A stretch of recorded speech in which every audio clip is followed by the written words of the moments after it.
Olá, seja muito bem-vindo a mais um episódio do 60 a Mais, esse programa que tem como objetivo levar informação, levar dicas e conteúdo bacana para quem já passou de 60 ou, assim como eu, busca chegar aos 60 com muita vitalidade.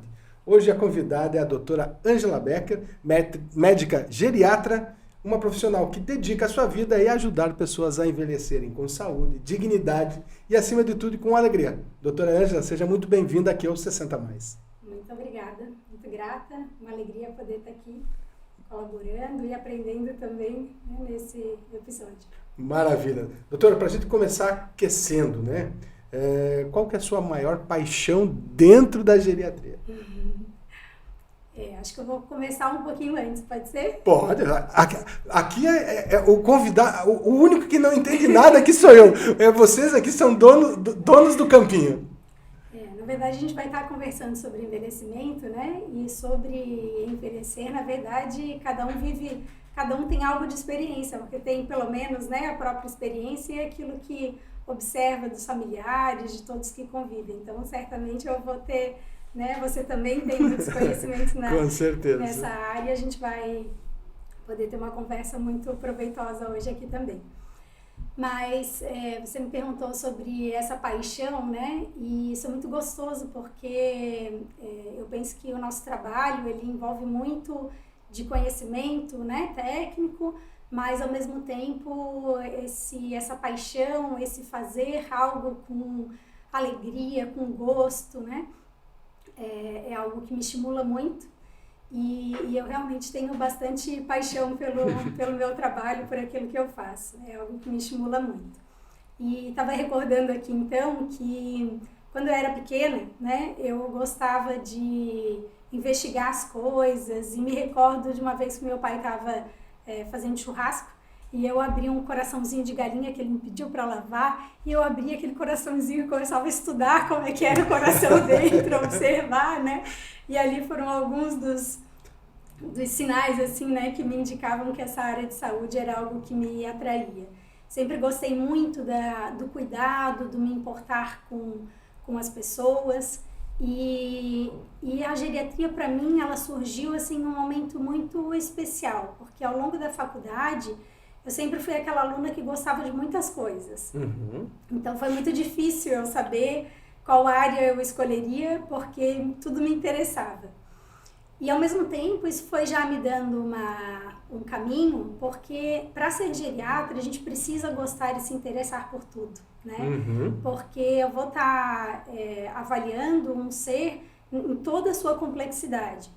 Então, tudo que eu aprendi ao longo, né, de toda a faculdade, ao longo de toda a formação, do meu trabalho como médica também no Hospital Geral, me trazem essa riqueza de conhecimento que são muito importantes na geriatria.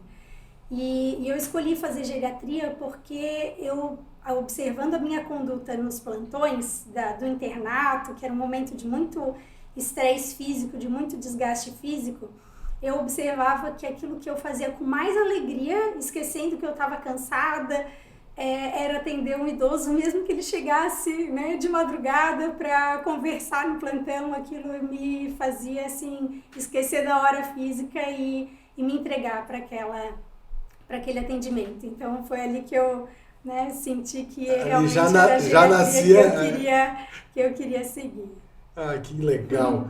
A palavra, né, geriatria ainda assusta algumas pessoas, que associam a especialidade apenas a doenças. Eu queria que tu explicasse de uma forma simples, né, qual que é a diferença entre envelhecer e adoecer. Uhum. Penso que esse ponto é super importante, porque a gente ainda vive, penso, né, um certo preconceito em pensar assim, não, eu não vou no geriatra, porque eu não sou velho. Isso. Né? Então, eu acho que a primeira coisa é a gente romper essa barreira de pensar que o geriatra só cuida de pessoas já idosas, acima de 60. Na verdade, a gente começa a envelhecer muito antes. Sim. Né? Então, na verdade, quando a gente nasce, a gente já começa o processo. Né? Já foi dada a largada. Mas a gente vive ao longo dos primeiros anos uma fase de crescimento, né? De ainda formação até por volta dos 30 anos. E a partir daí, a gente realmente começa uma fase de maior declínio. Então, é importante porque pensar no meu envelhecimento, né, em como eu quero envelhecer, não dá para começar a pensar isso só lá no 60, quando eu estiver já nessa etapa, né? Na verdade, quanto antes eu começar a pensar em como eu quero envelhecer, melhor. Né? Exato. Isso. Então, o envelhecimento, ele tem ainda essa barreira de pensar que eu, né, posso procurar o geriatra antes, mas a gente também precisa dissociar o envelhecimento com doença. Né? Perfeito. Porque eu posso sim envelhecer dentro do que significa envelhecer, que a gente já pode conversar um pouquinho mais sobre isso, mas o envelhecimento ele não necessariamente está vinculado a eu ficar doente. Isso é bastante interessante, porque até o conceito da Organização Mundial de Saúde não é a ausência de doença, porque eu posso me sentir com saúde mesmo tendo uma série delas, né? Mesmo tendo diabetes, tendo pressão alta, tendo colesterol, até mesmo tendo um câncer, né? Eu posso me sentir saudável. Porque a saúde ela é muito mais do que só essa condição de não ter doenças, né? Que não significa isso, mas sim de um bem-estar, né? Que é físico, mas que também é mental, que é até mesmo social, né? Então, a saúde ela é um conceito bastante amplo. Me ocorre que a questão, né, do médico, de procurar um médico somente relacionado à questão de saúde ou estar doente, na vida comum, assim, a gente vê agora, já todo mundo vai para personal, tem um personal para treino, vai para academia, né? Já entende que precisa ajuda do profissional para mim ter um treino melhor, né? Penso que a analogia também aplica ao geriatra, né? Porque se eu quero chegar mais longe, né? É quase que tê-lo como um apoio, um entendimento do que está acontecendo. E avançando nisso, né? O que é, então, envelhecer?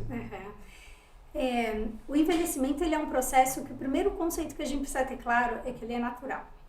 Ele é fisiológico, né? Então, a gente só não envelhece quando a gente morre antes. E aí, né, isso é... Fato. Então, o envelhecimento é um processo que ele é natural, ele é fisiológico. E a característica do envelhecimento é que a gente vai perdendo a reserva, né, fisiológica do funcionamento dos diversos órgãos. Então, por exemplo, à medida que a gente vai envelhecendo, a gente vai deixando de ter tanta vitalidade, né, tanto vigor em relação não só físico, mas ao funcionamento de cada um desses órgãos. Então, o nosso coração, ele já não funciona com tanta força, o nosso cérebro já não tem mais tanta capacidade de aprender coisas novas, de recordar rápido de uma informação, né? O nosso músculo, ele diminui a sua capacidade, né, de força, a nossa pele vai perdendo elasticidade. Esse é um processo que é natural.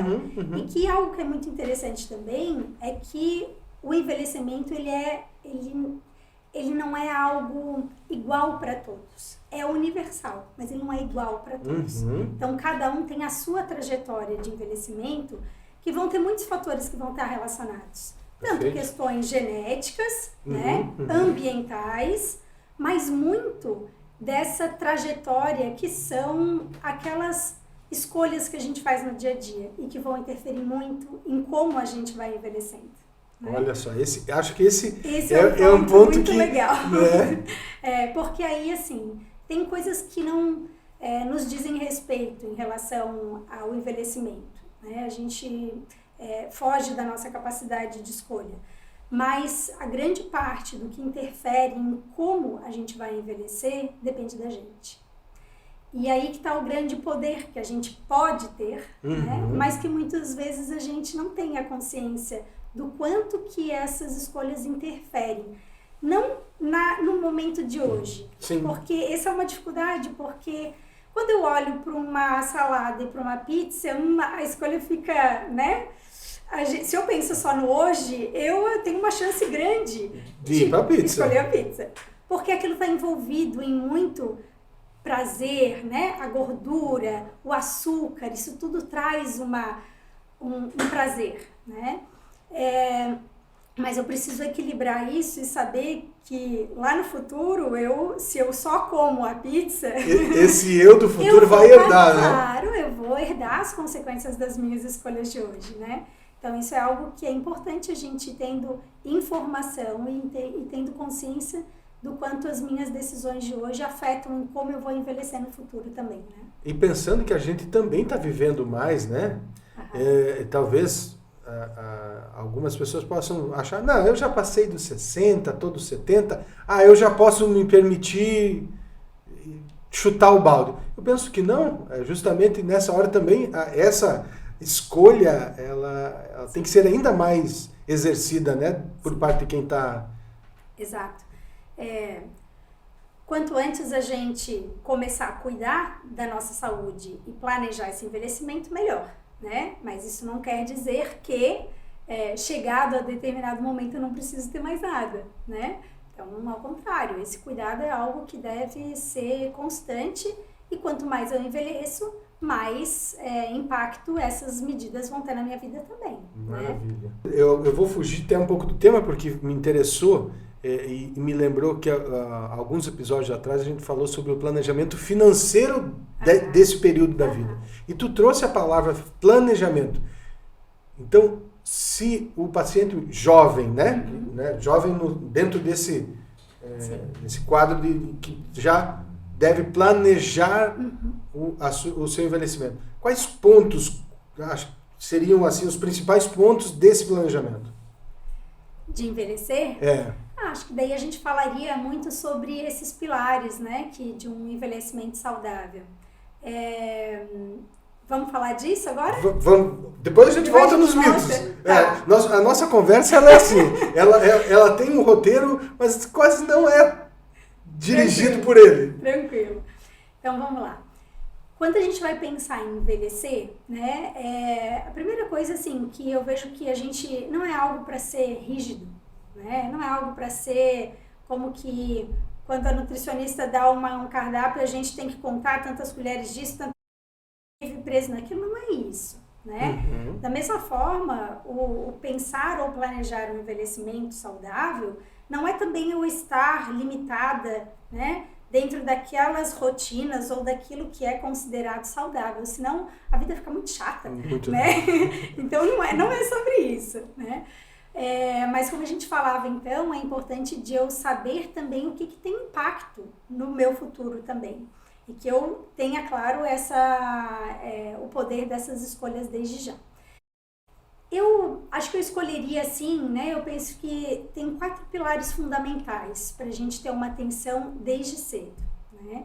Eu colocaria 3 pilares que dizem respeito mais ao físico e um pilar que transcende bastante esse físico também, mas que influencia diretamente. Então, vamos pensar em 4 pilares, né? Como uma cadeira ou uma mesa que tem lá os 4 pilares para conseguir estar de pé e dar estrutura para essa vida, né? Que a gente quer viver de forma saudável e feliz. Vou trazer os pilares não necessariamente numa ordem de importância, porque todos eles são pilares, né? Então, um pilar que é extremamente importante é o da alimentação.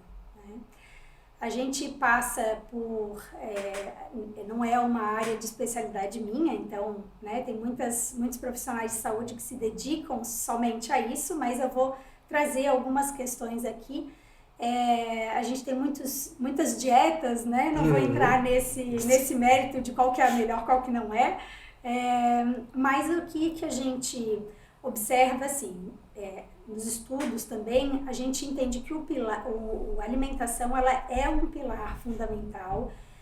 O que tem evidência de relacionamento com longevidade é uma dieta em que a gente não tenha um excesso de calorias, né? A obesidade, isso tem repercussões em relação à longevidade. Também a qualidade dos alimentos, então a gente tem evidência ali de alguns tipos de dieta, como a dieta mediterrânea, né? Rica em ácidos graxos, né? Como ômega 3, e com alto teor de fibras, de vegetais, com baixo índice de açúcares. Então, essas são questões assim importantes da alimentação, né? Baixo índice de industrializados, baixo índice de açúcares, né? Em que os carboidratos ali estão dentro desses açúcares também.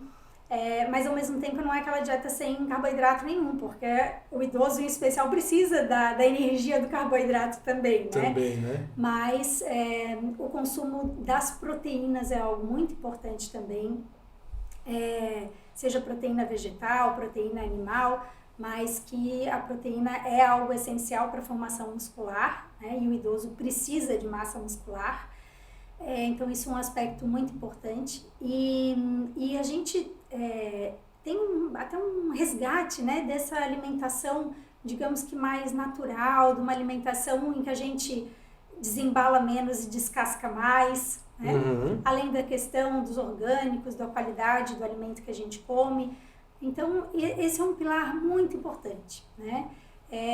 Um outro pilar fundamental é a atividade física.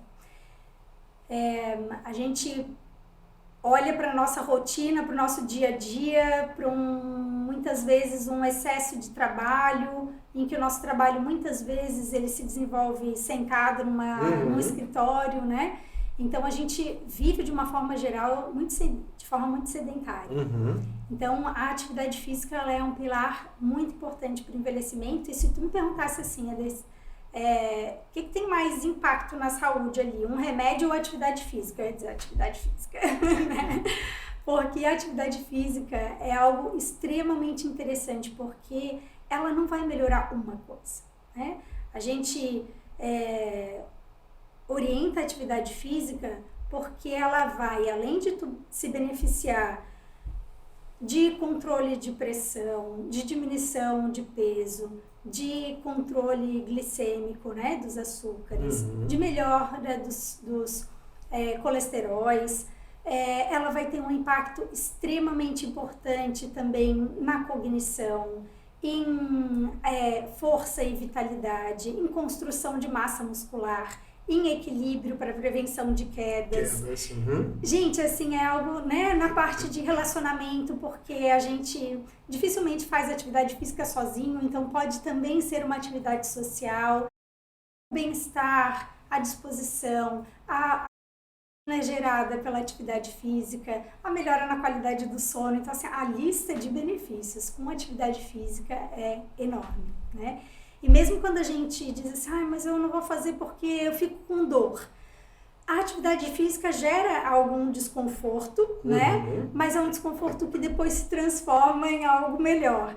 E se realmente está doendo, tem alguma coisa que precisa ser cuidada. Então, não é uma atividade física feita de qualquer forma. A atividade física ela deve ser acompanhada, deve ser orientada. Se a pessoa já tem algum problema de saúde, é importante que essa atividade física seja direcionada por um profissional, para que a gente também não se coloque em risco, né? Exato. Mas assim, o que se recomenda? Então, em relação à atividade física, a recomendação mínima é que a gente tenha pelo menos 150 minutos de atividade física por semana, né? Não é, esse é o mínimo. É o mínimo, né? E assim, a gente pode dividir esses 150 de muitas formas, né? Eu posso fazer 50 minutos, que normalmente é o tempo de uma aula de academia ou uma aula de atividade física 3 vezes na semana, tá ótimo. Ou eu posso dividir isso em 5 vezes na semana de meia hora, tá tudo bem. Se eu até quiser dividir 10 minutos de manhã, 10 minutos à noite, todo dia também tá valendo. 150 minutos. Né? Então, essa é a recomendação mínima. Interessante também, Interessante, né? Se partir desse princípio também fica bem mais fácil, né?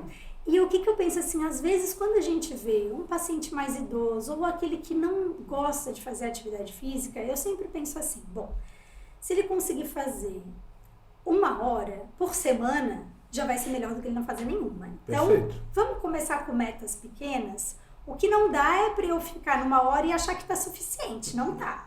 Mas para eu começar, já é um começo. Exato. Né? Já é importante. Porque muitas vezes o difícil é eu mudar uma rotina, mudar um hábito. É como que a gente tem que mudar algo que a gente está acostumado com aquilo, muitas vezes a vida inteira. Né? Os pacientes idosos que a gente tem hoje, a maioria deles nunca foram de fazer atividade física. Eles tiveram, certamente, uma vida muito ativa.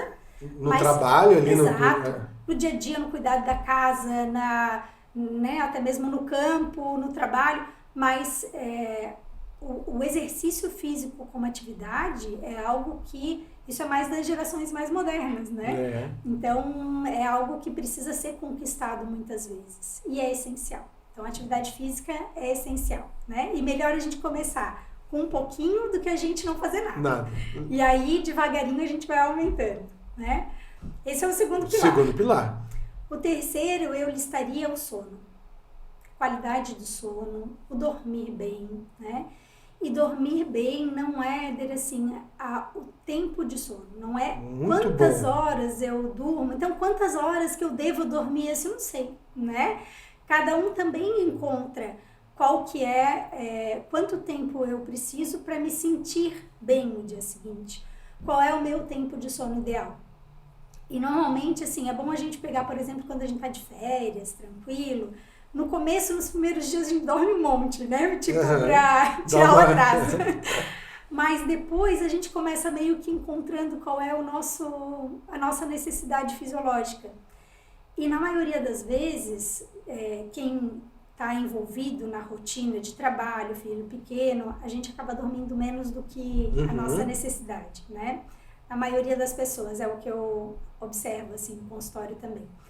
E que é um problema que o idoso muitas vezes já não tem em relação a ter tempo para dormir, né? Ele tem mais tempo, isso já não é mais um problema para a vida do idoso.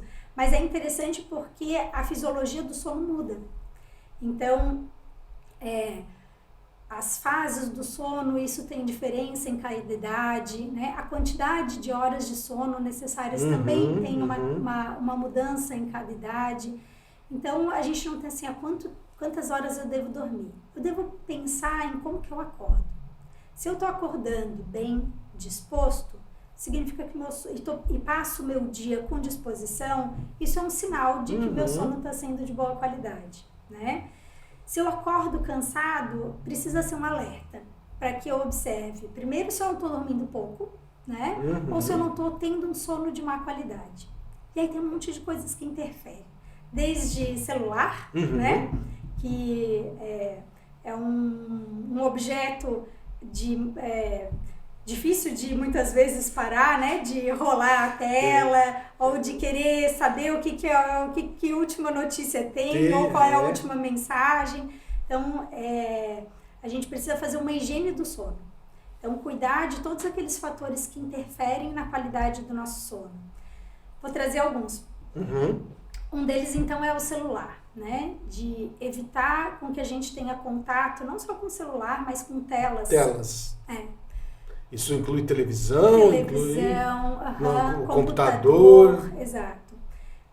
Tem a questão da luz, da luminosidade, né? Da luz azul em especial, mas que tem filtros também que podem minimizar isso, né? O filtro de luz azul. Mas não é nem só a luminosidade, é também o que a gente consome ali. Né? Isso. Então, o quanto que aquilo que a gente está consumindo está nos impactando, ou está gerando preocupação, ou está consumindo o nosso tempo, como, por exemplo, as redes sociais, em que, principalmente quando a gente está cansado com sono, a gente não consegue mais nem ler, né? Mas a gente fica ali, e que dificuldade, muitas vezes, de apertar no botão e dizer, eu vou dormir. Né? Então, a orientação é que, pelo menos uma hora antes, a gente não tenha contato com telas. Né? O outro é a gente ir se preparando para dormir. Quando a gente, por exemplo, tem um bebê, a gente sabe que precisa ir diminuindo a luminosidade, que precisa ir tendo um ambiente tranquilo, e a gente acha que depois isso não importa mais, né? Então, esse cuidado com fazer realmente um preparo para a gente dormir, né? Ainda o que eu como, né? Se eu como uma refeição muito pesada, se eu como muito antes de dormir, eu vou estar de barriga cheia, precisando fazer digestão, isso vai impactar no meu sono. Se eu também comia muito tempo atrás, eu também posso ter dificuldade para dormir porque eu tô com fome. Então isso tudo interfere também, né? Tem muitos outros aspectos em relação a isso da higiene do sono que são bastante interessantes. Olha, interessantíssimo isso, hein? Porque nem sempre talvez esteja no consciente das pessoas perceber isso, né? Exato. Até mesmo o café, né? O café, a gente não deve consumir café pelo menos 6 horas antes da gente dormir. Tem uma coisa que é bem interessante, que é álcool, bebida alcoólica. Muitas pessoas escutam assim, mas eu adoro tomar um vinhozinho para dar aquela relaxada e eu dormir. Já ouviu isso? Muito. Muito, né? Sabe que realmente o que o álcool faz? O álcool, ele não induz o sono, mas ele embriaga, né? Sim. E aí isso causa um atordoamento que a pessoa como se sente sonolenta, mas na verdade ela não está sonolenta, ela está embriagada. É outra coisa. É outra coisa. E o que é interessante? Que a pessoa dorme, mas a qualidade do sono, ela é pior. Porque o que o álcool faz, ele dificulta o aprofundamento do sono. Então a pessoa faz vários pequenos despertares. E aí o sono, né? Muitas vezes a pessoa consegue dormir, daí vai acordar cansado, mas a qualidade do sono é pior. Como ronco, por exemplo. Muito né? interessante. Exatamente. Quantas pessoas que roncam e que aí fazem apneia e que têm um sono de péssima qualidade, né? Mas muitas vezes não percebem. Né? Que tem que estar roncando se não tem alguém para dizer. Né? Exato, E isso tem recurso para ser tratado e que traz uma melhora na qualidade do sono. Até agora, nos 3 pilares, estão todos ao nosso controle, né? Isso, exato. Eu deixei o sono como terceiro porque eu vejo que o sono é um momento que já não é mais só do físico. Eu gosto de pensar que cuidar do sono não é só um cuidado físico, porque a gente já observa assim, o quanto que os pensamentos, as preocupações, a ansiedade, né, atrapalham o sono também. Então, eu gosto muito de conversar com os pacientes algumas orientações para ajudar também nessa questão do sono. Então, por exemplo, a hora que a gente vai dormir é uma hora de entrega, né? É uma hora em que a gente tá sozinho com a gente mesmo. Quantas vezes que a gente passa o dia envolvido em muitas atividades e na hora de deitar e dormir, aquela hora assim, tá bom, agora sou eu, né? Eu comigo. Exato. E aí, talvez por isso que muitas pessoas tenham dificuldade de dormir, porque o que eu faço agora com esse turbilhão de pensamentos que tá aqui na minha mente, né?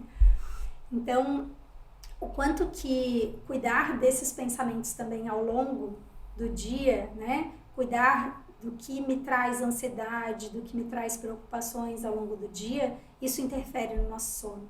Da mesma forma, quando a gente vive um dia bom, feliz, tendo feito as coisas, né?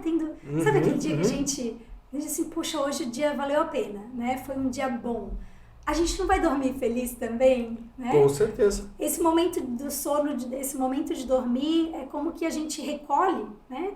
Tudo aquilo de bom que a gente recolhe a essência do que a gente viveu aquele dia. Então, eu gosto de propor que esse momento seja um momento de reflexão do dia, né? E que aquilo que não foi bom, que bom, eu tenho mais um dia tentar de novo, né? Melhorar nesse sentido. Então, para poder resolver algo que eu não consegui resolver hoje, tentar melhorar algum aspecto que hoje não foi bom, né? Então, é um momento também de vir, mas também de eu, de alguma forma, planejar o meu dia de amanhã. O dia seguinte, claro. Eu acho que o fato, né? E talvez a gente não foi tão estimulado, né? A fazer esse exercício da recordação, né? Porque o dia, né? Se a gente, né? Nas 24 horas, né? Vamos considerar que a maior parte do tempo a gente vai estar acordado, acontecendo inúmeras coisas boas, outras talvez nem tanto, Mas se a gente fazer o exercício da recordação Isso. no final ali, eu tenho para mim que esse exercício ele é muito valoroso justamente por isso, né? Porque eu vou dando ao meu cérebro um comando de, olha, valeu a pena. Isso. E aí é um momento especial para que eu faça esse exercício de gratidão mesmo. Uhum. Porque tem dias que acontecem, né? Tem vidas muito duras, tem Sem dias dúvida. muito difíceis, tem dias em que parece que só aconteceu coisa ruim, mas é muito também do nosso filtro, né? Sim, sem Quantas dúvida. coisas boas a gente vive também ao longo do nosso dia e que talvez a gente não tenha nem percebido, né? Nem tido consciência desses pequenos instantes de felicidade que estavam ali, mas que talvez eu não tenha visto. Então, é um momento também que a gente tem oportunidade de fazer, não só nesse, mas eu gosto desse momento em especial, para que eu recolha esses instantes de felicidade, né? Recolher como um potinho de gratidão, né? De recolher assim. E serve até, analogicamente falando, para dar uma limpada na lente, né? Isso. Porque se tu tá olhando, quem como eu que uso óculos, se eu deixar a lente suja, eu vou enxergar as coisas de uma forma. Quando eu limpo elas, talvez eu vou enxergar, talvez não, com certeza vou enxergar de forma muito diferente. Exato, né? E isso é algo muito interessante, porque eu vou moldando, ajudando o meu cérebro a começar a perceber mais as coisas boas que eu vivo também, né? E balancear isso até para que tudo aquilo que a gente vive de bom e que talvez antes eu não estivesse valorizando, sejam também estímulos e forças para que eu consiga vencer ali, viver, né, e superar as lutas e as dificuldades que eu vivo também, né? Interessante. Sabe que, trazendo uma experiência, né, eu ainda tenho filhos em crescimento, a doutora também, e esse é um exercício que eu sempre faço com eles à noite. Dá um comando, olha, qual foi a melhor parte do teu dia hoje? Para ele guardar aquilo ao dormir, né, dormir com esse... Porque justamente eu só fui entender isso mais velho, né? E quero que meus filhos tenham isso. Mas acho que essa dica que a gente está trazendo para quem está nos vendo aqui, porque não tem tempo, né? Eu posso estar com 70, 80 e esse exercício é valioso.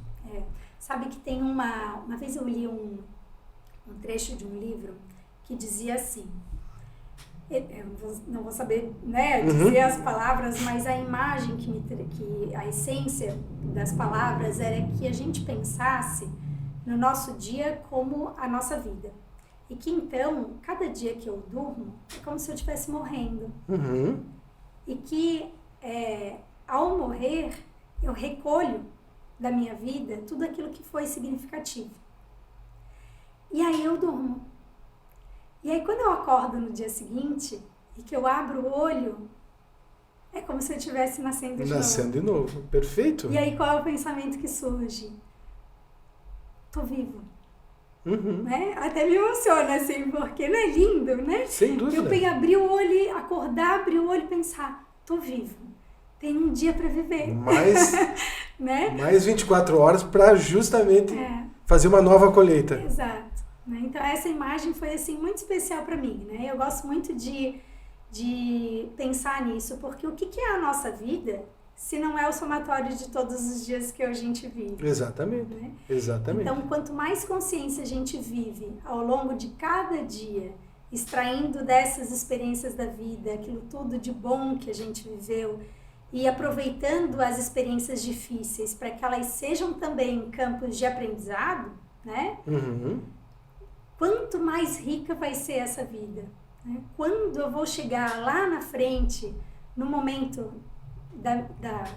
né, no momento já próximo da morte, quanto mais consciência eu vou ter de como eu vivi ao longo dessa vida. Sem dúvida, porque é a única a certeza que a gente tem, que a gente tem a finitude, né? Exato. E essa consciência construída, a doutora vai ter muito mais propriedade em me trazer isso, mas com certeza acho que dá também dignidade, né? Isso, A gente vê assim o quanto que esse momento de fim de vida, né, de pensar sobre a morte, o quanto ele é mais leve, mais suave, até mesmo mais alegre, quando essa trajetória de vida, né, foi vivida com mais consciência, com mais riqueza, né, de aprendizados, de conhecimentos extraídos. Muito Isso bom. é muito legal. A gente falou de E três. eu ia dizer, nossa, a gente tá no terceiro só, hein? É que o sono é algo que... O sono é algo que transpassa Que muito interessante. do físico, Olha, né? Eu gosto muito de pensar nisso. Olha, eu saio com uma outra visão sobre o sono. E olha que eu gosto do tema, hein? E sabe que o sono, assim, ele tem um papel extremamente importante na consolidação dos aprendizados, né? Na consolidação das experiências, na consolidação de memória, né? Então, muitas vezes a gente vê os pacientes se queixarem de problema de memória. A gente tem que ver como é que está o sono, porque se eu não durmo bem, eu não vou lembrar das coisas, né? Então, qualquer ser, né, que exato. dormiu pouco. Um dia que, né, que todos nós tivemos. Claro. Né, O dia um dia seguinte não funciona. O dia seguinte ele é um horror. Exato. Então, o sono, ele realmente é um pilar, assim, muito essencial para a nossa saúde física e mental, emocional, psicológica, espiritual, né? Assim, é algo que é muito importante. O outro pilar, eu agrupo, assim, tudo isso que transcende a parte física, né? Que a gente poderia incluir aqui esse cuidado que a gente pode ter com os nossos pensamentos, o cuidado que a gente pode ter no cultivo dos sentimentos, dos vínculos e dos relacionamentos, o nosso papel social, no nosso círculo familiar, no nosso círculo de trabalho, né? E que isso envolve muito também o meu papel como ser humano, né? O meu papel, eu entender qual que é o meu papel frente à vida mesmo, né? Entender que eu tenho um objetivo, algo que me move, né? Que me guia, que me traz aquela vontade de acordar todo dia de manhã e pensar que bom que eu tenho esse dia para viver. Tô no jogo ainda. Né? Então, para eu sentir essa alegria de ter um dia a mais para viver, é importante que eu tenha um sentido para minha vida, que eu saiba por que eu estou aqui vivendo essa vida, porque quando a gente perde esse sentido, que estímulo eu vou ter para viver aquele dia, né? Então, agrupar assim nesse pilar também isso que a gente traz em relação, eu posso trazer também em relação ao controle de ansiedade, ao manejo, né, de estresse, ao cuidado com a questão dos tóxicos de álcool, né, dos abusos de álcool, drogas, cigarro. Tudo isso também está envolvido num contexto grande de pensamentos, emoções, né? É isso nesse cuidado que transcende muito o físico, mas que talvez um pilar assim tão relevante porque ele está relacionado não só com esse corpo físico, né? Sim. Mas é algo que diz respeito à minha vida, né? A minha vida como ser humano, a minha vida como ser espiritual, a minha vida como ser psicológico, como ser social, né? Então esse é algo muito importante e que muitas vezes Exato. negligenciado. A gente não foi ensinado a pensar sobre esses temas, né? E tu trouxe muito, né? Eu acho que também deve, acredito eu, também caminho para a depressão. Se você não tem um propósito, o que tu acordei sem um propósito, me parece não fazer sentido, né? E por isso então talvez todo esse quando a gente fala de depressão, ansiedade, um aspecto importante assim é a gente pensar que não é uma fraqueza, né? Não é uma fraqueza, não é uma manha, não é uma... realmente uma doença, né? Obrigada. É uma doença e que precisa ser encarada dessa forma. Tem uma charge, uma tirinha, uma vez que eu li, eu achei ela bastante interessante. Eram duas amigas conversando e uma delas dizia assim: eu não entendo por que você está triste, por que você tem depressão, o mundo é tão bonito, né? E a outra dizia, daí ela respondeu assim: eu não entendo por que você tem falta de ar e asma, tem tanto ar para respirar, né? Então isso é importante também, a gente entender que a saúde mental é algo extremamente, é uma doença também, né? E é algo de um impacto na vida muito grande. E que isso precisa ser olhado com muita seriedade, com muito cuidado também, né? E que precisa buscar profissionais, buscar recurso para que possa ter o tratamento necessário também. Porque né? Vamos pensar, né? A pessoa teve uma vida ativa, né? Por um longo tempo. Chegou na fase em que talvez as pressões, né, da vida ali dos 40 Sim.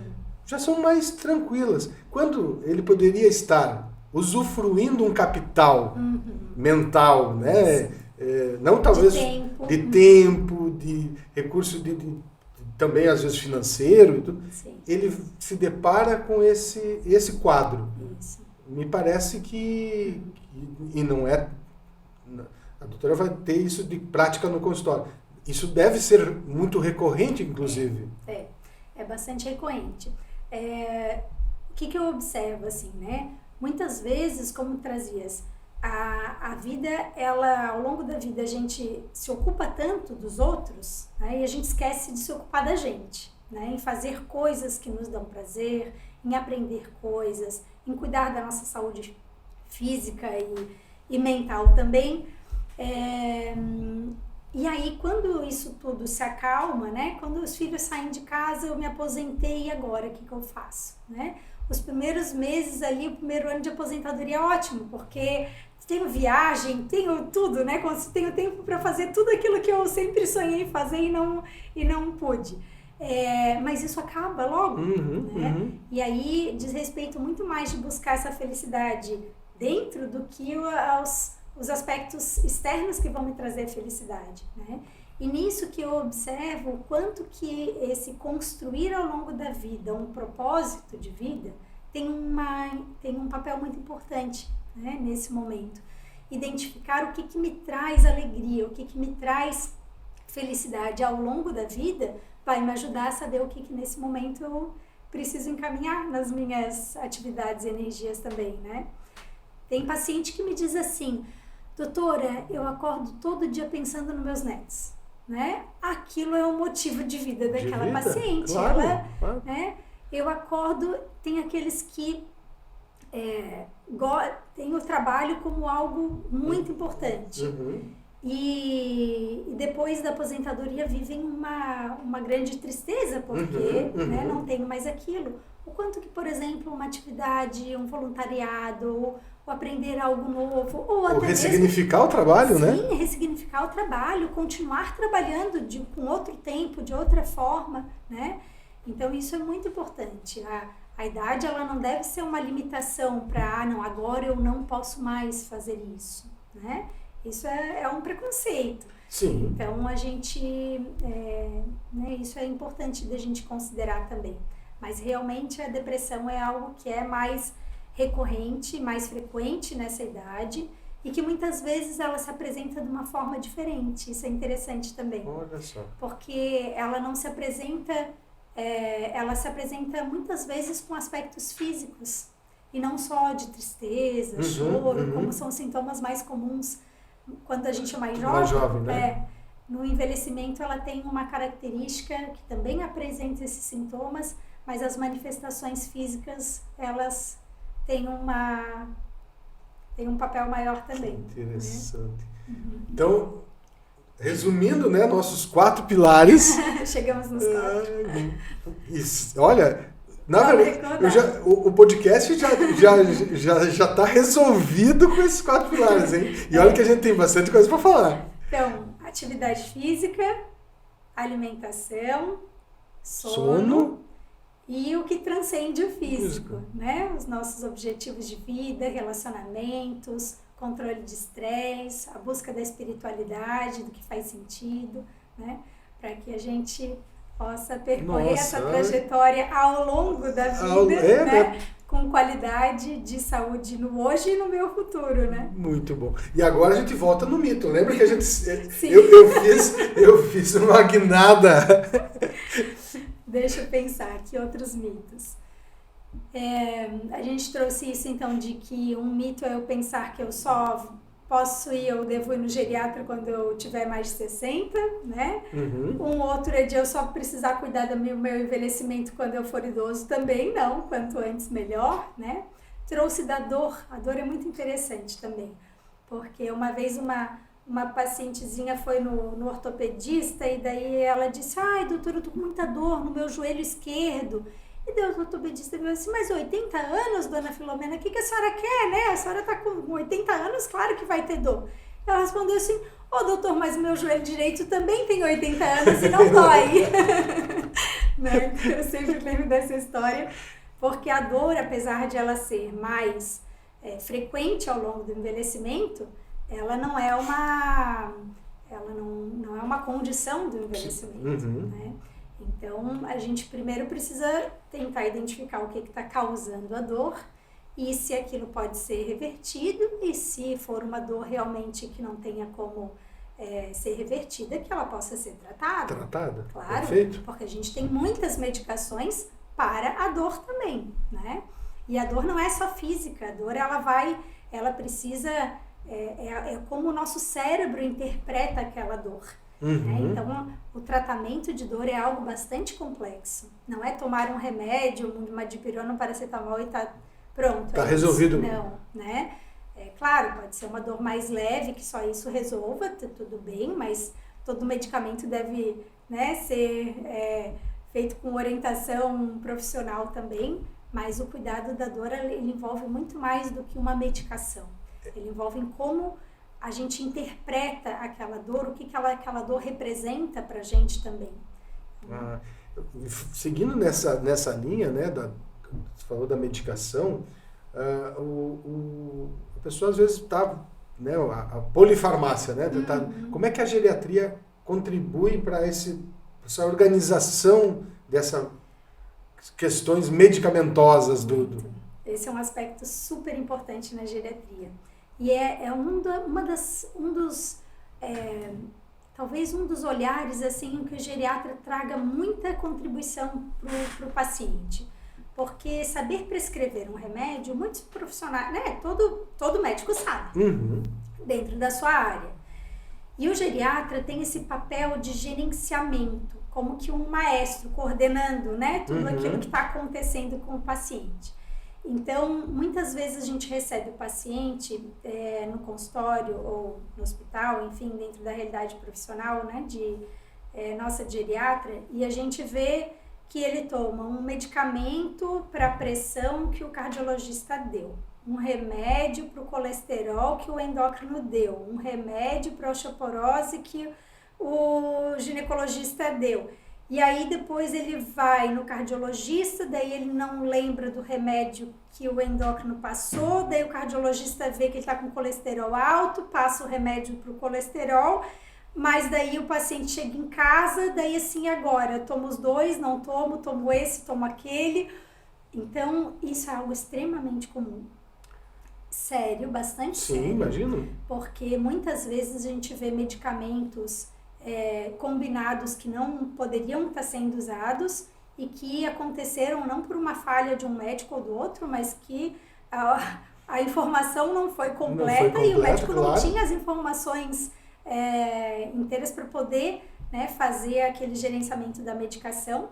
E aí, quando vai no geriatra, a primeira coisa que a gente pede a primeira não, né? Mas uma das coisas que a gente pede para trazer lá a sacolinha dos remédios, a lista dos remédios e coordenar todas essas medicações junto. Isso é algo extremamente importante. Interessante, né? Porque justamente essa organização né, vai tornar, primeiro, diminuir o risco e melhorar até a condição, né, do restabelecimento. Sem dúvida. E aí outro aspecto que é importante em relação à medicação, porque tem medicamentos que são adequados para tratamento daquela doença. Agora, ter 60 anos, ou ter 80, ou ter 100, com uma doença ou com outra, pode necessitar, e muitas vezes necessita, de um ajuste dessa medicação. E que o geriatra, né, tem ali esse olhar de como organismo está envelhecendo e esse cuidado de como aquela medicação deve ser prescrita para aquele paciente naquela idade, naquela condição. Como que as medicações interagem uma com a outra, que isso é um trabalho que o farmacêutico clínico, por exemplo, pode colaborar muito, né? Mas que todo médico tem recursos para buscar também essa informação da interação medicamentosa delas, do efeito adverso que a medicação pode apresentar e que talvez para aquele paciente idoso esteja sendo mais significativo, né? Não é um outro problema que ele está apresentando, ele está apresentando uma reação adversa daquele remédio, né? Então isso é algo muito importante também. Outra coisa que é extremamente interessante nessa parte das medicações é que, como você trouxe da polifarmácia, o que acontece? O idoso, muitas vezes, tem muitos problemas de saúde.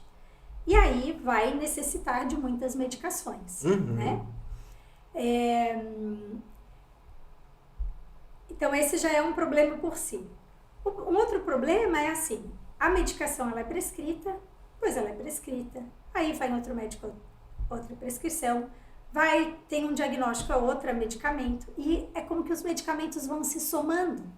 Pensa nisso ao longo de uma trajetória de vida, quando chega lá nos 60, 70, 80, né?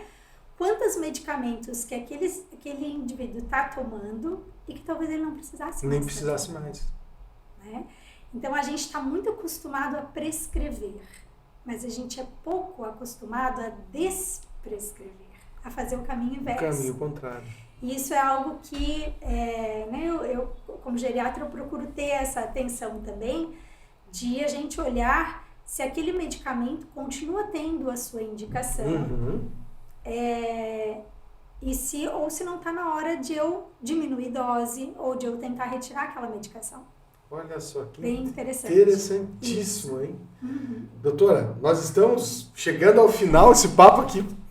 Olha, já tem um convite para mais um episódio, porque eu acho que, na verdade, nós temos 4 episódios aqui para que a gente pode ser construído com só especificamente de cada pilar. Mas eu gostaria que você trouxesse uma mensagem final, mas antes, também, como que as pessoas podem te achar? Ou, às vezes, quem ficou com mais dúvida pode te chamar no Instagram. Qual que é os seus contatos? Eu trabalho num hospital público aqui de Florianópolis, e dedico uma grande parte do meu tempo de trabalho, né, da minha dedicação profissional lá, não só atendendo os pacientes, mas também envolvida na parte acadêmica da residência, algo que me traz uma alegria muito grande. E aí, uma outra parte da minha atenção profissional para o consultório, e eu atendo. Posso deixar depois a gente pode deixar ali o contato, também fica mais fácil. Isso atendo também como consultório privado, né? A gente deixa daí os contatos, e também podem me encontrar nas redes sociais. Angela Becker, isso. Maravilha. Hoje todo mundo acaba indo, né, buscar nas redes sociais. Isso mesmo. Doutora, quero te agradecer imensamente por essa conversa. Tenho certeza que quem acompanhou até aqui gostou muito. Eu queria deixar aberto aí para a mensagem final. Tanta coisa importante que a gente conversou, né? Mas eu penso que talvez uma mensagem assim para deixar, não só para os que estão nos ouvindo com mais de 60, mas até na esperança de que outros com menos de 60 também possam usufruir, né? Aproveitar o conteúdo trazido nesses episódios, não só nesse, mas nos outros também. Mas penso que uma mensagem, a gente pensar que nosso envelhecimento, ele pode sim ser construído, planejado, né? De forma saudável, e que esse envelhecimento, ele depende muito do que a gente faz hoje. Então, de não deixar para cuidar do meu envelhecimento lá na frente, mas que quanto antes eu possa pensar em como eu quero viver essa etapa que é tão rica, que não é a melhor idade, mas que é sem dúvida uma fase da vida muito especial, em que a gente pode recolher muitos frutos, né, do que a gente colheu ao longo de toda a trajetória da vida. Maravilha. Esse é uma mensagem que gostaria de deixar. Legal.